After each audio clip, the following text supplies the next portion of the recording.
Hello, fellow human! Welcome back to another Dank Doggo rSlash entitled Parents. We have 4 stories in total for you guys today. The first story is posted by /Joe Baskin with the title of M tried to get her daughter my job because I'm chubby. This happened today, so I thought I'd share. I'm a female and home from college. The stay-at-home order in my town is slowly being lifted, so some businesses are finally opening up. My parents require me to have a summer job. I'm blessed enough that I get to keep all my money I earn. My parents just like me to get work to gain experience. This will be relevant later, but I'm not a skinny girl. I wouldn't consider myself large either. I'm 5'6" and weigh about 140 to 145 pounds right now, and carry most of it in my hips and thighs. The freshman 15 did hit me hard though, as I used to be around 120-ish. So after finishing my last online final, my dad called me. He told me one of his friends who runs a heating/AC company texted him that they were looking for girls to work in the office answering phones and stuff. I got excited because that's exactly what I wanted. So I put on a dress, I printed a copy of my resume and drove down. The ladies inside were super nice and asked me to fill out an application, so I sat down to do so, and there's where the M enters. Here's everyone involved. M, entitled mom. E.g., entitled girl. Female, probably 16-ish. P, me. DL1, desk lady 1. Front desk, this woman is relatively thin, which will be relevant later. DL2, desk lady 2. Desk further back, but still in the room, this woman is plus size, which will be relevant later. B, boss of the business. We're in the South, which might be relevant because typically the jobs like this, they're looking for a pretty face to sit behind the counter and talk to the customers. This is unspoken though. Yes, it's awful, but hey, I needed a job. So as I'm filling out an application, M enters with EG. She's announced that she's here about the opening and her daughter would like to apply. DL1 explains that she'll need to fill out an application and hands her one and a pen. They come sit in the lobby right beside me, which I thought was weird, but I didn't say anything. M to me, are you here for the job as well? P, yes ma'am. M, you know that little cocky sound people make? I ignored her and went up to ask DL1 a question about the application. It was about how professional one of my references for babysitting was. When I returned and sat back down, M walked up to the desk. M, does my daughter even really need to fill this out?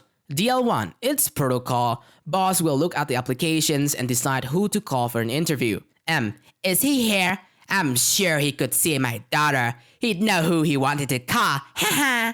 DL1, he is, but he isn't seeing visitors right now. M, how he will know who he will hire if he doesn't know what the girls look like? DL1, well, he will need to see their references and make few calls before he... M, no! My daughter is an aspiring model. She won insert local pageant in 2019. He needs to see her to know she's the face he wants to see behind the counter interacting with the customers. DL1, I'm not sure what you mean. This isn't a modeling job. Looks don't really matter. M, oh, I know, but they do. And let's face it, boss isn't going to want. At this point, she leans in closer to DL1. A chubby girl, here is he. This whole time, EG is smirking at me in glances as she fills out her application. This caught the attention of DL2 as well as me, and we both look up at this point. DL2, ma'am, I'm not sure I know about what you mean. M, oh, no disrespect, I just know boss personally, and I know he'd prefer a new pretty face around the office. Maybe I'm a little bit biased, but I think there's no question between my daughter and, well, this young lady, for example. Me. No offense, honey, just trying to save you some time. At this point, I'm in tears. I don't know if it was rage or stink or her insult, but either way, I was not going to let her see me cry, so I quickly got up and handled my application to DL1 before trying to leave. DL2, a plus-size woman. Sweetie, wait! Talking to me. DL2, you say you know boss personally, right? To M. M. Oh yes, we went to high school together. DL2, and you know him so well that you know that he'd prefer skinny woman behind his desk. M, well, I didn't say that. She did. But I'd assume so. DL2, great.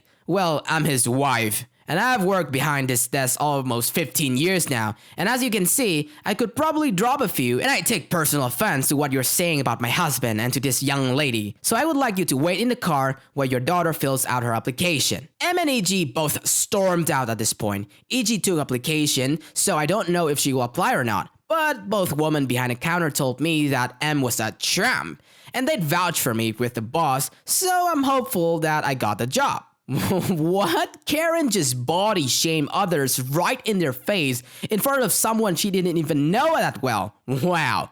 People suck sometimes, man. Hold your head high and be proud of who you are. I mean, 140 pounds is far from overweight. On to the second story, written by /, deranged behemoth. M calls the police on me for stealing her daughter, who is my girlfriend and an adult. Background. This happened about 5 years ago. My fiancé and I have been together 7 years this month. We were hoping to get married this year but might postpone due to the circumstances. We were reminiscing some old story yesterday when this one came up and she suggested I share it. She was my girlfriend at the time, and at the time I was fully aware that her mom was a few fries short of a happy meal, but this was the pinnacle of her behavior. For your information, there is a happy ending. Cast: M, entitled mom, my future mother-in-law. Girlfriend, Ellie. PO, police officer. OP, well, obviously. Story: Ellie and I weren't living together at the time. She just stayed over from time to time when she could. I took her home after she had been staying with me for a couple of days and she was heading to work. But shortly after, just before getting to work, I get a phone call from her and I can tell she's in tears. Apparently, when she got inside, M immediately blew it up on her about being gone for so long, even though it was only for 2 days. And she told M she was going to be gone and kept in contact with her while she was gone. But Ellie just sorta brushed it off and went to her room.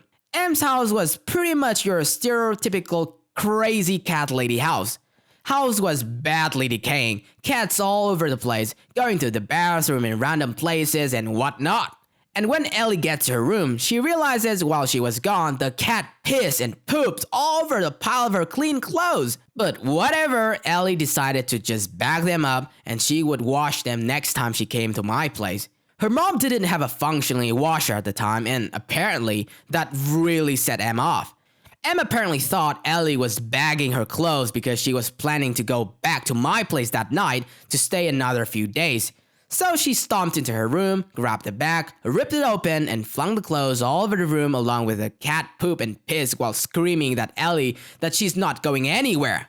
That's when Ellie ran outside and called me. She was so upset and didn't know what to do. Her mom had been doing crazy stuff to Ellie since I'd been with her, but up until I just helped her however I could, while not getting involved and not saying a word to her mom. I told her to go ahead and get the things she needs, and I'll take her to my place. She said she would love that. I told my work I was going to be late due to an emergency and turned around to go to pick her up. When I pulled back to her house, Ellie was in the driveway crying. And I went and hugged her, told her it was going to be okay, and that she could stay with me as long as she wanted. So she went back inside to get her things. As I was standing outside waiting, I heard the door again and went to help Ellie with her things. Uh-oh, it's her mom. M comes stomping out with her hair crazy and frizzled, an old nightgown. She belines me and gets right in my face. M, extremely thick, high-pitched southern accent. My daughter said I need to come out and ask what you think of me. I knew that was a blatant lie, as Ellie would never instigate this. You got something to say, huh? You think I'm trash, don't ya? That's what you think, isn't it? Again, up until now, I would completely kept my mouth shut, and I was trying to maintain that. But this woman was up in my face, freaking out, and was tormenting the woman I loved. So finally looked at her and broke my silence. OP, why do you treat her like this? M, gasp. What do you mean? That's my daughter and I worship the ground she walks on. OP, oh really? So calling her a tramp, a B, and even a C is worship? Yes, I've heard her say this with my own ears. M, gasp. I would never say anything like that. OP, getting rather irritated. Bullcrap, I've heard you say it. M, explosion. Hey, you get your ducking ass off my property. Okay, I almost never myself in a situation like this, so I'm not used to it. I say that because after she said this, I pretty much saw red. I'm not proud of it, but I just starting to shout every curse word in the book I could possibly think at the top of my lungs while she went back in the house. But thankfully, that only lasted for a few seconds, and I immediately calmed down. So finally, Ellie comes back out with her stuff, we put in the cars, and I assume it's over. But Ellie turns to me and says, Ellie, I'm sorry, but we can't leave yet. OP, why not? Ellie, sign, my mom called the cops. I sort of had a feeling that would happen, so no big deal. So we just sat and waited for the cop to arrive. About 10 minutes or so, a cop car pulls up. Right when he does, M comes out of the house and oh my god, yes, she was doing exactly what you think. She instantly puts on the fragile, brittle old lady act, hunched over, walking slowly the whole gig. And of course, when P.O. asks her of what happened, she has to pitch her entire medical chart to the guy. Ellie will tell you this woman has been terminally ill for 12 years, lol. So when she finally gets done trying to milk this poor guy for sympathy, she tells her version of what happened. M. Sir, he came onto my property and verbally attacked me. He's awful to me, sir, and I've never done anything to him. He's turned my daughter against me and is trying to convince her to leave. At first, he seemed somewhat sympathetic to her until he turns to Ellie. P.O., ma'am, is this your boyfriend? Ellie, yes, sir. P.O., okay, and how old are you? Ellie, sir, I'm 23.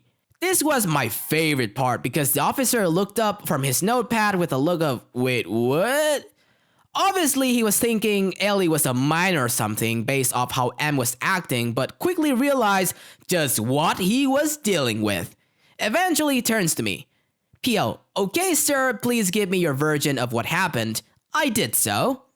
Funny side note, at one point, P.O. looks up to me and says, P.O., you look really familiar. Do I know you? It actually turned out that P.O. and I had gone to high school together.